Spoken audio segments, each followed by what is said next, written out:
Salam sejahtera Malaysia, denyut nadi suara rakyat bergema di channel ini. Jangan lupa tekan butang subscribe, like dan share. Malaysia kita punya, cintai Malaysiaku, kita jaga kita.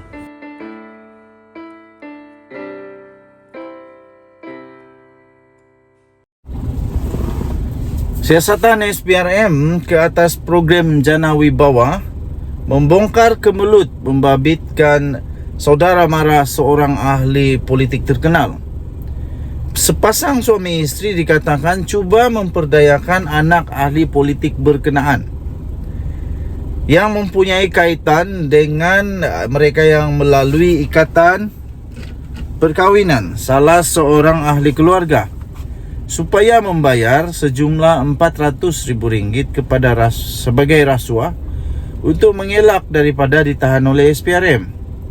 Bercakap dengan syarat enggan dinamakan, seorang pegawai tinggi SPRM mendakwa sepasang suami isteri didakwa menipu ahli keluarga mereka sendiri untuk memberikan sogokan bernilai RM400,000. Dakwaan penipuan itu terbongkar apabila SPRM melancarkan siasatan terhadap kontraktor Jana Wibawa yang disyaki mendapatkan projek melalui hubungan yang dikatakan dengan seorang ahli politik terkemuka. Pegawai itu memberitahu Malaysia Kini bahawa SPRM dimaklumkan bahawa anak ahli politik itu juga didakwa terbabit. Abang ipar keluar RM400,000.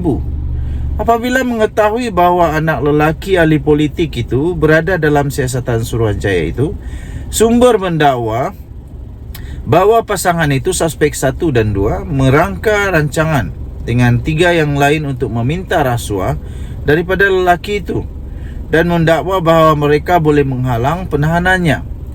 Salah seorang rakan penjenayah mereka ialah pegawai SPRM, suspek nombor 3 yang pernah menjadi sebahagian daripada operasi membenteras rasuah terhadap Jana Wibawa tetapi tidak dalam kedudukan untuk menentukan arah siasatan. Suspek 1 berjumpa dengan anak ahli politik itu dan mendakwa boleh mengatur supaya dia tidak ditahan. Anak lelaki ahli politik itu kemudian dilaporkan pergi kepada abang iparnya, seorang lagi ahli perniagaan yang juga abang kepada suspek 2 untuk mendapatkan bantuan. Abang ipar abang kepada suspek 2 yang mengeluarkan RM400,000 untuk membantu membayar rasuah, dakwa pegawai itu.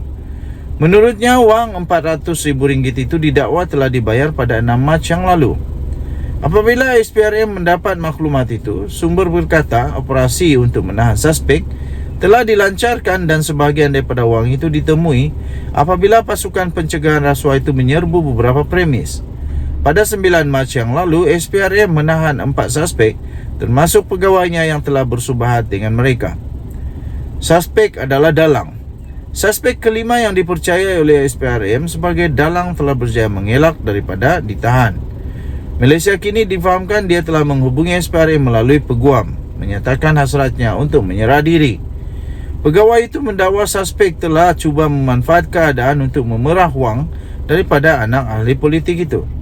Pegawai SPRM terbabit tidak bertanggungjawab dalam siasatan. Dia hanya terlibat dalam satu operasi tambahnya.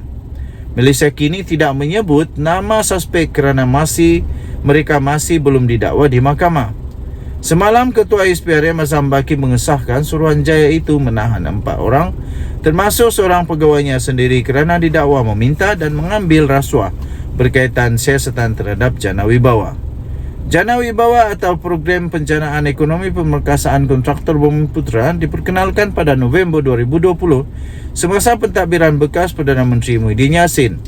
Ia merupakan projek rancangan yang bertujuan memperkasakan kontraktor Bumiputera ketika pandemik COVID-19. Kita jumpa lagi, bye-bye. Salam sejahtera Malaysia, denyut nadi suara rakyat bergema di channel ini. Tuan-tuan dan puan-puan yang dihormati sekalian, disahkan dalang utama untuk Jana Wibawa, kes membabitkan bekas Perdana Menteri Datuk Seri Tan Sri Mahyadin Mak Yassin dan juga Ketua Penerangan Bersatu, bekas Ketua Penerangan Bersatu Wan Saiful Wan Jan, Datuk Roy sudah pun ditahan oleh polis. Kita ingin merakamkan jutaan terima kasih tahniah kepada ASPRM yang berjaya menahan Datuk Roy. Wah, cantik saya punya pemandangan betul sekarang. Sekarang sunset sedang berlaku, jadi sangat cantik ya. Okey, tuan-tuan dan puan-puan yang dihormati sekalian, Suruhanjaya Pencegahan Rasuah Malaysia ASPRM Kuala Lumpur pada hari ini telah menahan seorang individu yang digelar Datuk Roy. Beliau ditahan 3 jam. Beliau ditahan jam 3 petang ketika beliau memberi keterangan di pejabat ASPRM Kuala Lumpur. Nampaknya semakin nervouslah Tan Sri Mahathir Mak Yassin, dan semakin nervouslah juga Wan Saiful Wan Jan. Semakin nervous juga Perikatan Nasional. Risau nanti banyak lagi orang-orang besar Perikatan Nasional bakal diterjemahkan sebagai kluster mahkamah. Tapi itu belum pasti. Kita kena tengok apa yang akan diberikan oleh Datuk Roy ini. Sumber berkata suspek berusia lingkungan 50-an itu telah ditahan bagi tujuan untuk membantu siasatan kes penipuan berkaitan dengan Jana Wibawa. Beliau berkata suspek itu akan dibawa ke Mahkamah Magistrate Kuala Lumpur pada jam 9 pagi esok bagi tujuan permohonan reman. Sementara itu pengarah ASPRM pengarah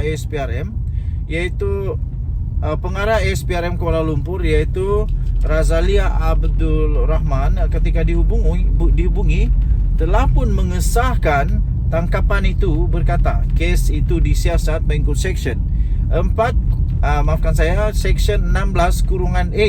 Akta ASPRM 2009. Harian Metro semalam melaporkan ASPRM Kuala Lumpur mengesan seorang lelaki bagi membantu siasatan untuk kes rasuah berkaitan program Jana Ekonomi Permerkasaan Kontraktor Bumiputra Berwibawa atau Jana Wibawa. ASPRM dalam kenyataan itu memaklumkan lelaki yang dikesan adalah Muhammad Hussein Muhammad Nasir, 54 tahun, yang juga dikenali sebagai Datuk Roy, dengan alamat terakhir di nombor 3 Lorong 3 RRM Semambu 25350 Kuantan di Pahang. Tahniah diucapkan kepada ASPRM, tahniah diucapkan kepada semua penguat kuasa. Sekarang kita akan tahu sama ada kes Jana Wibawa ini ada kes atau tiada kes. Tak kiralah kes ini selalu disebut oleh mereka bahawa ini adalah pertuduhan pendakwaan terpilih. Tapi pada hemat saya tidak akan berlaku pertuduhan terpilih kalau tidak ada kesalahan. Tidak akan berlaku pertuduhan terpilih kalau tidak ada kesalahan yang dilakukan. Jadi sama ada pertuduhan terpilih atau tidak, tetap kena juga. Sekarang ini nampak macam tak puas hati sebab dia seorang-seorang saja yang kena. Macam begitulah. Tapi undang-undang tetap undang-undang. Tahniah diucapkan, Denyut Nadi Suara Rakyat bergema di channel ini. Bye-bye.